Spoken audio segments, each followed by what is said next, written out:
যারা আমার ভিডিও নিয়মিত দেখেন তারা তো জানেনই সমুদ্র কখনো একরকম থাকে না, একবার এক এক রকমের রূপ দেখায়। তবে আজকের যে রূপটা আমি আপনাদের যদি একটু দেখিয়ে দেই, আপনারা দেখলে বুঝতে পারবেন। আমি শুধু একটু এই ঢেউগুলোর সাইজ দেখাচ্ছি। আমি জানি এটা খুব বেশি উত্তাল কিছু না, স্বাভাবিক স্মুথ।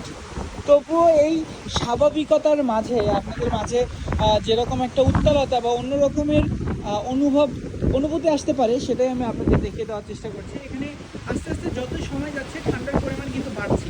এই ঠান্ডার পরিমাণ যতই বাড়ছে, এখানে আপনারা কি কেউ ইমাজিন করতে পারবেন যে সমুদ্রের পানির তাপমাত্রা আসলে কত? এখানে পানির তাপমাত্রা প্রায় 3-4 ডিগ্রির কাছাকাছি। যদিও 3-4 ডিগ্রিকে খুব বেশি ঠান্ডা মনে হচ্ছে না, কিন্তু এটা এত বেশি ঠান্ডা যে এখানে পানিতে যদি কেউ মরে যায় তাহলে তার পানিতে যদি কেউ পড়ে যায় তাহলে তার মারা যাওয়ার প্রধান কারণটাই হবে এরকমের ঠান্ডা পানির জন্য। তো এখন আমরা যেখানে যাচ্ছি প্রতিদিন সমুদ্রের পানির তাপমাত্রা একটু করে কমছে। শুধু পানির তাপমাত্রা না, আমাদের আবহাওয়া আস্তে আস্তে খারাপের দিকে যাচ্ছে।